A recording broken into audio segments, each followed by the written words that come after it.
پاک ہے وہ رب جو دلوں کا حال جانتا ہے، مگر پھر بھی وہ دنیا کے سامنے ہمیں رسوا نہیں کرتا۔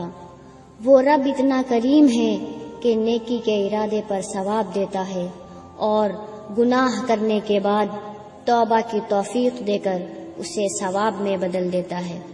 اللہ معاف کرتا ہے مومن، ہم انسان نہیں کرتے۔ یہ گڑھے جس میں ہم گرتے ہیں یہ اللہ نے نہیں کھودے، یہ ہمارے کھودے ہیں۔ اللہ تو عیب پر پردہ ڈالنے والا ہے، بخشنے والا ہے۔ اس کی سب سے بڑی صفت ہی بندے سے اس کی محبت ہے۔ اور تمہیں لمحہ بھر بھی نظر آ جائے نا کہ وہ رب کس محبت سے تمہاری ندامت دیکھتا ہے، تو تمہیں اس کے اس طرح دیکھنے پر پیار آ جائے۔ جب معافی مانگو تو اپنے گناہ کی اذیت سے زیادہ اس کی رحمت و مغفرت کا یقین رکھو۔ وہ بس تمہارا سچ دیکھتا ہے، وہ تو بس تمہارا رجوع دیکھتا ہے، ارے وہ تو بس تمہیں دیکھتا ہے۔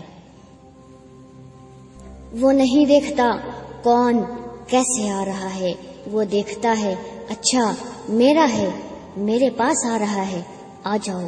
تم چل کر آ رہے ہو، میں دوڑ کر آتا ہوں۔ تم میرے ہو، میں تمہارا ہوں۔ مجھے کیا سروکار کون ہو، کیسے ہو، کس نسل کس رنگ سے ہو، کس عمر کس رتبے سے ہو، میں خانے سے آ رہے ہو یا کعبے سے آ رہے ہو، درد میں آ رہے ہو یا شکر میں آ رہے ہو، رنج میں آ رہے ہو یا شکوے میں آ رہے ہو، اسے مہمان نوازی پسند ہے۔ وہ کیسے کہہ سکتا ہے کیا کر کے آئے ہو؟ وہ کہتا ہے اچھا آ گئے ہو، آ جاؤ۔ ضروری تھوڑی ہے کہ اللہ نیک اور پرہیزگاروں کو ہی ملے، کبھی کبھی مجھ جیسے گنہگاروں کو بھی وہ بہت قریب سے محسوس ہوتا ہے، اور تب وہ یہ نہیں کہتا کہ تم تو گنہگار ہو، میں تمہاری کیوں سنوں، بلکہ وہ تو کہتا ہے سناؤ اپنی کہانی، میں سنوں گا، ایک ایک حرف، ایک ایک آنسو سنبھال کر رکھوں گا، ایک ایک دعا اور ایک ایک التجا کا اجر دوں گا۔ اور مجھ جیسے گنہگار تو بس اس بات پر ہی خوش ہو جاتے ہیں کہ وہ سن رہا ہے، اور یہی کافی ہوتا ہے ہمارے لیے۔ ہاں، بعض تکلیفیں ایسی ہوتی ہیں کہ ہمیں لگتا ہے جیسے اب ہم مر جائیں گے، جیسے اب کوئی مدد نہیں آئے گی، اور پھر ہم بہت مایوس ہو جاتے ہیں۔ مگر جانتے ہو کہ کوئی بھی غم مسلسل نہیں رہتا۔ وہ اللہ بڑا رحیم ہے، تمہاری سوچ سے بھی زیادہ کریم ہے۔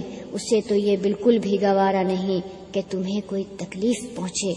جانتے ہو جب تم ساری رات درد کے مارے جاگتے ہو تو وہ بھی تمہارے ساتھ ہوتا ہے، اور ساری رات تمہارے ساتھ رہتا ہے، تمہاری باتیں سنتا ہے۔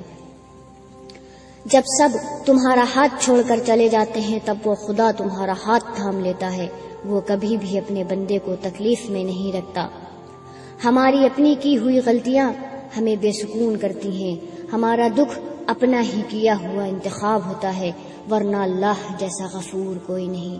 خود کو بس تھوڑا سا وقت دو اور اس ذات پر بھروسہ رکھو۔ ہاں، تھوڑا سا وقت تو لگتا ہے، مگر وہ تمام زخموں کو بھر دیتا ہے۔ اور تم کیا جانو، پس پردہ وہ اللہ سب کو ڈھانپ لیتا ہے۔ دیکھو، انتظار کرو ہر اس چیز کے لیے جو خدا تمہیں دینا چاہتا ہے۔ کیا پتا جو تم مانگ رہے ہو وہ تمہارے لیے نہ ہو اور تم اسے پوری کائنات سمجھ بیٹھے ہو سکتا ہے خدا کی کائنات میں اس سے بھی بہترین ہو تمہارے لیے۔ دیکھو، صبر کرو اپنی کہانی کے لیے، کیا پتا تمہاری کہانی کے باقی حصے بہترین ہو اس حصے سے۔ ہو سکتا ہے تمہاری کہانی اوروں سے الگ ہو، بالکل الگ۔ دیکھو، یقین رکھو خدا کے کن کہنے تک، کیا پتا جو تم مانگ رہے ہو وہ تمہیں مل جائے اس کے صحیح وقت آنے پر، اس چیز کے تمہارے حق میں بہتر ہونے تک۔ دیکھو، امید رکھو اپنے رب کے الرحمن ہونے پر۔ کہتے ہیں وہ رب کریم دلوں کے بھید خوب جانتا ہے، کیونکہ وہ شہ رگ سے بھی زیادہ قریب ہے ہمارے دل و دماغ میں جو کچھ چل رہا ہے وہ سبھی سے واقف ہے۔ وہ واقف ہے ہماری طلب سے، تڑپ سے، اور ہر الجھن اور اندیشے سے، اور وہ بہانے ڈھونڈتا ہے بس ہمیں عطا کرنے کے، کیونکہ اسے بے لوث، بے غرض محبت ہے ہم سے۔ وہ تو کہتا ہے مانگو جو مانگتے ہو، میں دینے والا ہوں، تو بس مانگ لو وہ سب جو دلوں میں حسرت بنے دھڑک رہا ہے۔ اور ہدایت بن مانگے نہیں ملا کرتی، اور جو طلب میں لگ جائے اسے خالی ہاتھ لوٹتے بھی نہیں دیکھا گیا۔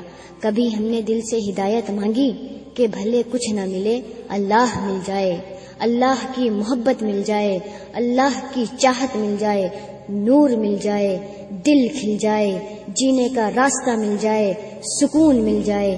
بے شک جس کو اللہ مل گیا اس کو دونوں جہان مل گئے۔ اور مقدر تب بدلتا ہے جب آپ اللہ سے رجوع کرتے ہیں۔